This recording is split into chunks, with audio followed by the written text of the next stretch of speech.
How's it going, everybody? It's the Dual Threat Podcast, your daily news source for all things sports. I'm Jacob, I'm Drew. Welcome back, everybody. and YouTube. We're back. Yes, sir. All right, today we're going to get kicked off with our brand new series. It's called Overreaction and Underreaction, and we're going to take it to Jacob to hear about what it all means. Yes, sir. All right, overreaction. It doesn't necessarily mean overrated, but that kind of concept. Something that happens that, for example, Florida drop into 20. Should they have been further down? Should they have been less? That is an overreaction. Underreaction could be something nobody's talking about. Maybe Kansas being 3-0. We'll see. We'll see. That's kind of the vibe. All right, Drew, I'm going to pass it over to you for your first overreaction of college football so far. All right, here we go, folks. All right, now I don't want to make anybody upset here, but all I'm saying is off of just this last game, I believe OU's offense is just being overreacted just a tiny bit. They had over 500 yards, and I will give them credit on that. A lot of teams can't do that against, air. It's very complicated to have over 500 yards. So I will say they are one of the better offenses in the country. Now, am I saying that they're still Lincoln Riley levels? No, I do not think so because, and I will give you my reason why I think it's an overreaction just based off of this last game, is because they did it against Nebraska, who just lost their coach. And yes, you could argue that, well, they had nothing to lose, but I could also argue they had nothing to play for. And the week before, if you can look at Georgia Southern game, they gave up 460 yards to a team that is, not the best at offense. I'm not going to sit here and tell you that Georgia Southern's offense is as good as Oklahoma's. I'm just letting you know that Nebraska's defense is the equivalent of air. So I'm going to say this right here. I think OU's offense, although it's still elite, I don't think it's as good as it used to be. And I don't know if it's good enough to win the Big 12 or not. We'll have to see. All right, Jacob, what do you got? What's your overreaction here? All right. My overreaction for this week. Don't come at me in the comments. I don't want to hear it. I think USC might be it. We're giving them a little bit too much credit, and this is what I mean. USC gave up 14 points to Rice. Okay, that's respectable. 28 to Stanford. This is a team that's over-under win total was 3.5. And then 17 to Fresno State. Listen to me. Their offense is elite. They can go with the best of them. They can score at will. Caleb Williams is a monster.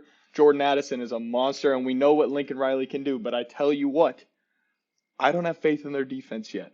We'll see Oregon State. Oregon State coming in is a good team. And maybe I'll be eating my words and I'll change my mind after this week.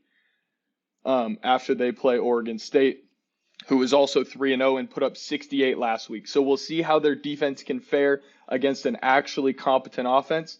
But I'm just kind of nervous that we're putting them in the category as the Georgias and the Alabamas, and they get to those games and they might not be able to stop them. And those teams have actually competent defenses, so they're not going to be putting up 45, 50, 60 points. So that's all I'm saying. Let's pump the brakes a little bit on USC. Let's not get out of control. All right, Drew. What about one team that you think we're underreacting to in general?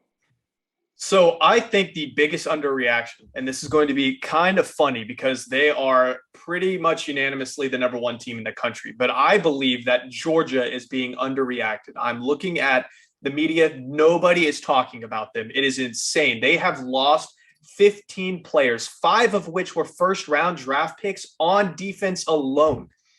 And they have still just kept up with their defensive scheme. It is crazy. And not only that, but to me, Stetson Bennett should be the Heisman favorite right now. I mean, if you look at what he did against Oregon, in which we will talk about in a little bit, but I mean, 49-3, I believe he threw for 5 touchdowns that game. It is absurd, especially with the fact that he was fighting JT Daniels, who we know has not been doing so hot at West Virginia, for the starting position and lost until JT Daniels got hurt last year. And that's when JT Daniels transferred because Stetson Bennett won them a championship.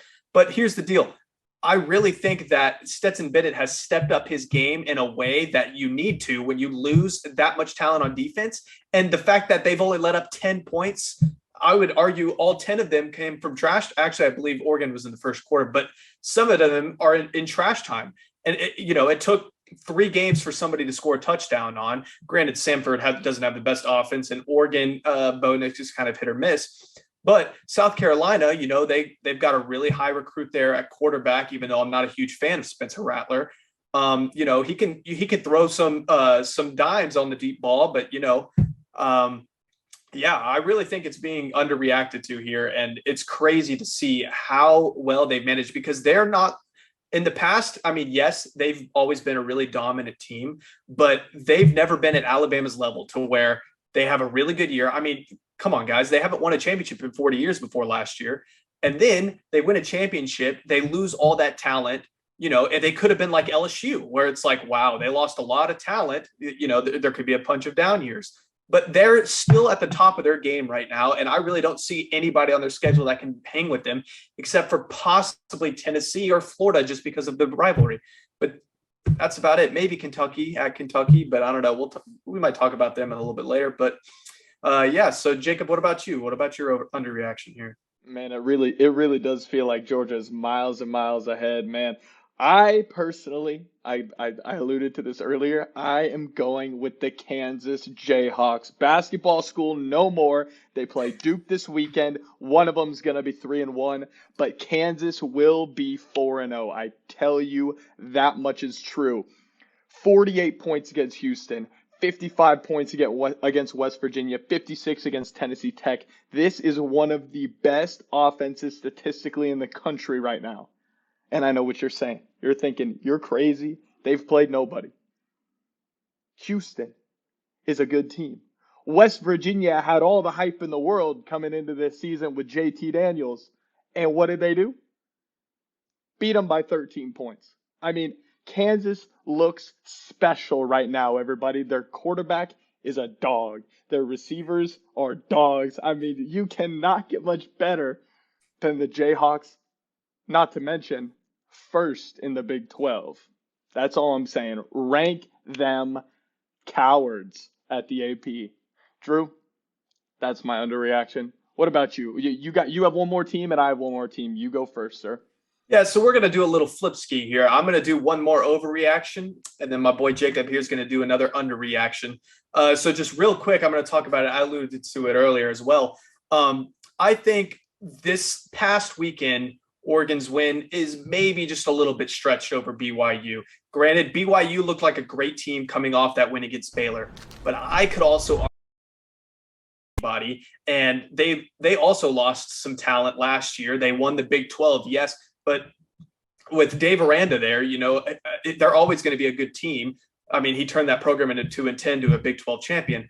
But I'm just saying BYU comes off a very tightly competitive game against Baylor, and then the very next week they have to go and play Oregon. And you also have to think about Bo Nix when he was at Auburn. Not much has changed over the last 4 years. He's either a Heisman candidate quarterback or he's garbage, and there's no in between. And you can see that when he played against Georgia. Granted, that's the best defense in the country probably, and you can see that when he played against BYU this weekend.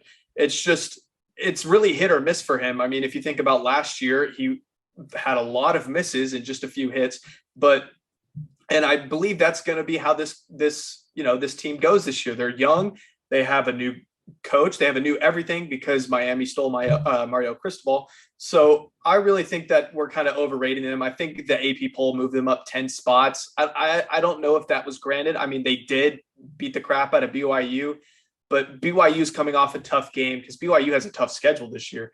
And so that's just, that's what I think. I think Oregon's a little overrated. I think they were overreacted to that win. Tell me about your last underreaction, Jacob.